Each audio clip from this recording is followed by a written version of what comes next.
Honorable député de Chambly-Beaudevoir. Merci, Monsieur le Président. Merci à mes collègues pour l'accueil. Je leur remercie tout d'abord mon confrère de Sherbrooke d'avoir si généreusement partagé son temps avec moi.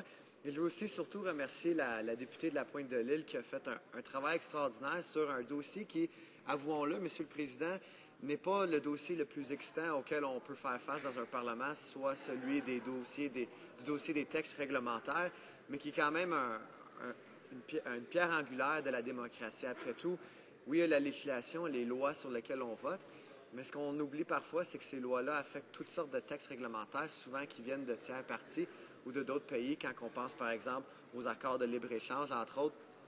Alors, je pense que c'est des questions qui sont fondamentales. Et c'est aussi important parce que c'est parfois de l'information qui peut être très compliquée. C'est de l'information que même pour les députés, parfois, nécessite beaucoup de travail et d'études. Alors, on peut comprendre que pour plusieurs citoyens, ce n'est pas de l'information qui est toujours facilement accessible ou facile à comprendre. Et c'est pour ça que c'est important pour nous de débattre du projet de loi S2 et aussi de s'y opposer. Alors, pour commencer, Monsieur le Président, je pense qu'il faut le dire d'entrée de jeu qu'encore une fois, la même tendance se poursuit, c'est-à-dire la tendance du gouvernement qui n'accepte aucun amendement en comité, la tendance des attributions de temps des bâillons, dont on a réussi malheureusement à atteindre le record plus ou moins glorieux, je dirais, pas glorieux, de centième utilisation d'outils pour limiter le débat ici en cette Chambre.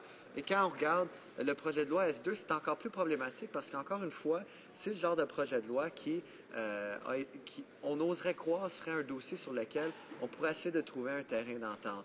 On parle quand même de procédures qui existent depuis même avant la Confédération, depuis quelque chose comme 174 années, si je l'ai bien entendu, dans le discours de ma collègue de Gatineau.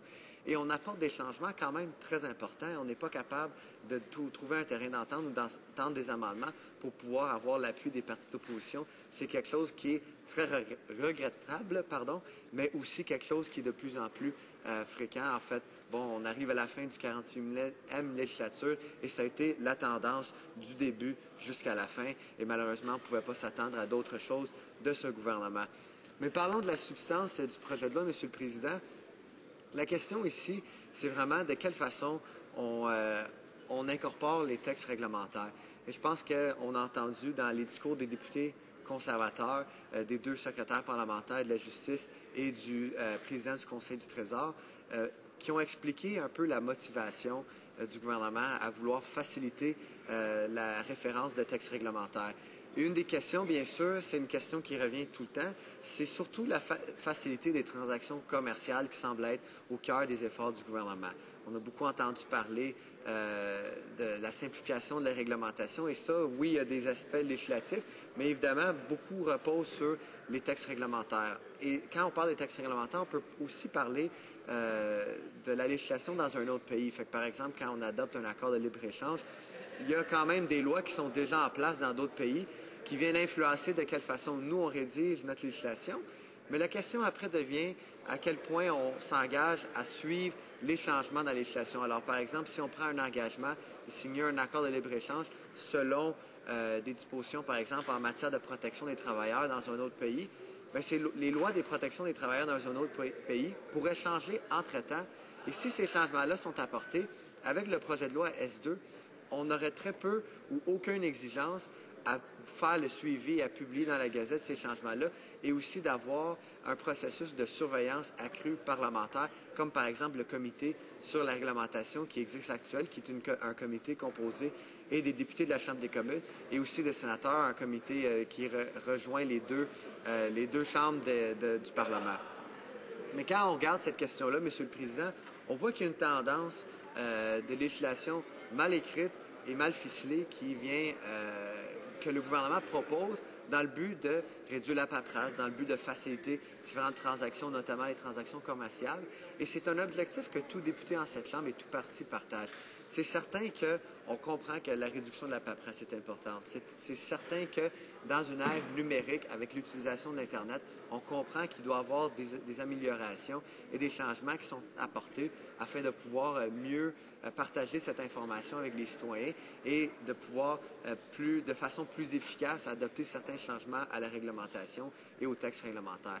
Par contre, ça ne doit pas être fait au détriment, de la surveillance du Parlement, mais aussi aux objectifs des lois qui sont déjà en place.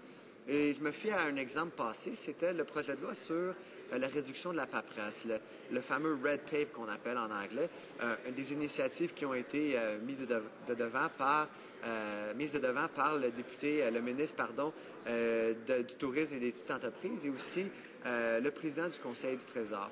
Et c'était un projet de loi qu'on avait opposé, même si on était pour l'intention du projet de loi. Pourquoi? Parce que dans cet exemple-là, on a remarqué que la volonté de vouloir réduire la paperasse réduisait aussi des protections aux travailleurs, par exemple. Fait que dans certains milieux de travail, en voulant réduire la paperasse, on a réduit les exigences envers certains employeurs à assurer qu'ils avaient en place des protections pour les travailleurs, des protections dans un milieu de travail. Et ça, c'était un bel exemple où les intentions du gouvernement de vouloir faciliter la vie aux entreprises privées, par exemple, les a menées dans une direction législative qui n'était pas adéquate ou nécessairement appropriée. Et c'est le même problème qu'on retrouve devant nous aujourd'hui, Monsieur le Président, avec S2. C'est vraiment une situation où, comme je l'ai dit, il pourrait y avoir des changements, et pas juste des changements dans d'autres pays, mais aussi des changements qui sont apportés par des codes qui sont de tiers parties. Donc, des codes auxquels on n'a pas nécessairement le pouvoir en tant que législateur de légiférer, mais que la législation rentre en compte avec. Et quand on considère que le pouvoir du parlementaire est plus limité dans ces aspects-là, bien, on voit qu'un comité qui surveille le processus de réglementation, qui surveille les textes réglementaires, devient encore plus important. Et quand on arrive dans une situation dans laquelle le gouvernement semble vouloir plus facilement repousser ces textes-là sans qu'on les publie dans la Gazette, c'est très problématique. Juste pour souligner, Monsieur le Président, l'importance de la Gazette du Canada dans la transmission d'informations aux citoyens, des changements qui sont réglementaires et pas toujours législatifs, mais qui viennent affecter notre travail et aussi la façon que les citoyens vont interagir avec leur démocratie. On a juste à regarder, par exemple, les redécoupages des circonscriptions électorales. Moi, j'étais dans un comté qui a été drastiquement changé dans la proposition initiale de la part de la Commission de redistribution des comtés fédéraux. Et c'était un processus qui a été très important, auquel j'ai participé. Et on a réussi, avec ma participation et celle d'autres intervenants, à apporter des changements. Et quand on a lu des articles dans les journaux locaux chez nous, parce que les gens étaient très inquiets, très impliqués dans le processus du redécoupage électoral, on a quand même réussi à... souvent dans ces articles-là, on citait que le résultat final allait être publié dans la Gazette du Canada. Alors, c'est quelque chose de très intéressant qui permettait aux citoyens de savoir à quel point ils pouvaient retrouver l'information. Et c'est la même philosophie qui s'applique ici, Monsieur le Président. Malheureusement, tous nos amendements qui allaient dans ce sens n'ont pas été acceptés pour faciliter l'accessibilité et pour faciliter la transmission de l'information. En terminant, Monsieur le Président, je mentionnerai aussi l'élément des langues officielles. Quand on parle d'une entente commerciale avec un autre pays, avec une autre législature, ce n'est pas tous les pays qui ont forcément des exigences en anglais ou en français dans nos deux langues officielles. Alors, c'est important d'avoir des exigences dans la législation à ce niveau-là. En terminant, Monsieur le Président, parce que vous mentionnez que mon temps s'écoule, avec votre indulgence, je profitais de l'occasion, vu que c'est ma dernière prise de parole au 41e Parlement, de pouvoir remercier les citoyens de Chambly-Borduas qui m'ont accordé leur confiance en 2011, remercier surtout mon équipe qui m'a entouré, c'est Francine, Cédric, Suzanne et Sébastien qui m'ont beaucoup appuyé au cours des 4 dernières années, et bien sûr ma famille, mes amis qui ont toujours été là pour moi dans un travail qui n'est pas toujours facile, et j'espère avoir pu être à la hauteur de la tâche. Je pense qu'on a accompli beaucoup ensemble au cours des 4 dernières années. Et j'espère regagner la confiance des gens de Chambly-Borduas qui va devenir Belleuil-Chambly aux prochaines élections et pouvoir continuer avec eux cette belle aventure ensemble et continuer de représenter la communauté dans laquelle j'ai grandi et que j'ai l'honneur de représenter ici à Ottawa. Merci beaucoup, Monsieur le Président. Questions and comments? Questions et commentaires? The Honourable Member for Algoma, Manitoulin-Kapuskasing. Merci beaucoup, Monsieur le Président. Et moi aussi, j'espère que mon collègue va revenir et j'aimerais aussi prendre le temps pour remercier tous mes commettants pour m'avoir élu aussi. Et puis, j'espère revenir et je leur souhaite toute une bonne été. Monsieur le Président, ce projet de loi aurait dû faire l'objet d'une attention particulière pendant l'étude en comité parce qu'il y a des conséquences très tangibles sur le quotidien des Canadiens. Suite à la conclusion de l'étude, nous sommes d'avis qu'il faut être prudent face aux conséquences encore méconnues de ce projet de loi. Alors, nous, ce que nous voulons, Monsieur le Président, c'est que le projet de loi accomplisse son objectif tout en répondant aux inquiétudes du comité. Alors, ma question à mon collègue, c'est que il y avait eu des témoins, et puis un des témoins, puis il y en a plusieurs témoins qui ont vraiment dit l'importance d'avoir des changements au projet de loi. Puis, je peux vous dire que M. John Walter avait dit, voilà pourquoi nous sommes fermement convaincus que le Conseil du Trésor doit adopter des lignes directrices pour garantir la tenue de certains processus. Nous sommes d'avis qu'il faut moderniser le système tout en veillant à la mise en place de normes. Alors, ma question à ma collègue, c'est est-ce qu'il est d'accord avec la suggestion de cet homme? Et puis, pourquoi, s'il y a plusieurs gens qui voulaient voir des changements, pourquoi de plus en plus les conservateurs poussent de ne pas faire les changements nécessaires? L'honorable député de Chambly-Beaudoin. Merci, M. le Président. Mais pour répondre à la dernière partie de la question à ma collègue, c'est une malheureuse tendance qu'on a vue depuis les 4 dernières années au 41e Parlement, c'est-à-dire de balayer du revers de la main les amendements proposés par les partis d'opposition et de ne pas être à l'écoute de témoins très compétents qui se présentent devant les comités. Et ça a vraiment réduit le pouvoir du processus du comité, des comités, comme ce projet de loi fait d'ailleurs, soit dit en passant. Mais je pense qu'il y a un bel exemple très tangible de comment ce projet-là pourrait affecter les citoyens dans leur vie quotidienne.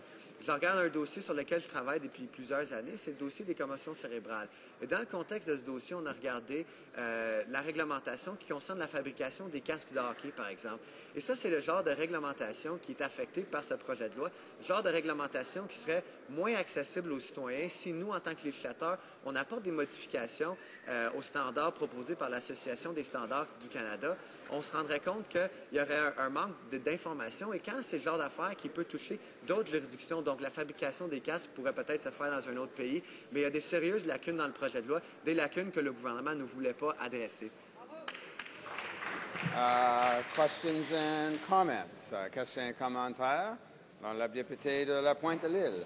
Merci beaucoup, Monsieur le Président. Et c'est très intéressant, je pense, d'avoir un aspect vraiment concret de quel genre de réglementations vont être affectées par ça, parce que les conservateurs nous parlent de libre-échange, comme accords de commerce internationaux. Mais c'est intéressant de voir que, par exemple, la fabrication des casques de hockey sont faits par réglementation, la santé, l'environnement. Et justement, on parle d'accessibilité. Puis il dit justement que ça serait dommage que les règlements soient moins accessibles. Mais le problème, c'est que, par exemple, une compagnie qui ne respecterait pas la réglementation pourrait utiliser les failles dans ce projet de loi en disant, ben non, mais c'était pas accessible, fait que je peux pas être reconnu coupable de ne pas avoir respecté la réglementation. Donc, on pourrait avoir une compagnie qui viendrait contrevenir au règlement pour la fabrication des casques de hockey et qui, en utilisant les failles du projet de loi, pourrait ne pas être reconnu coupable et ne pas être sanctionné. Alors, qu'est-ce qu'il pense de cette possibilité-là, mon collègue de Chambly-Beaudoin? Merci beaucoup, Monsieur le Président. La députée de Chambly-Beaudoin. Bien, merci, Monsieur le Président. Je remercie ma collègue pour sa question. Effectivement, c'est quelque chose qui pourrait être très dangereux parce que ça affecte beaucoup de réglementations et des textes réglementaires affectent des questions qui concernent la sécurité des citoyens. Et quand on regarde l'exemple qu'elle a donné de dire qu'une compagnie pourrait dire que l'information n'était pas suffisamment accessible, on voit vraiment, et je ne suis pas avocat, alors je vais peut-être me faire corriger, mais de la meilleure compréhension du projet de loi démontre qu'il y a vraiment une relation assez tangible entre les textes réglementaires et la législation sur laquelle on vote comme parlementaire et qu'on étudie. Et le projet de loi semble, à ma lecture, affaiblir cette relation-là de façon assez significative, entre autres en réduisant la possibilité des parlementaires de faire une surveillance accrue envers ces changements-là. Donc, je pense qu'il y a un comité en place. Une question a été posée à mon collègue de Sherbrooke par un député conservateur plus tôt, mais n'y a-t-il pas matière à améliorer ce qui est déjà en place? Oui, on ne dit pas qu'il n'y a pas des problèmes à régler, mais le problème, c'est que le projet de loi empire les choses.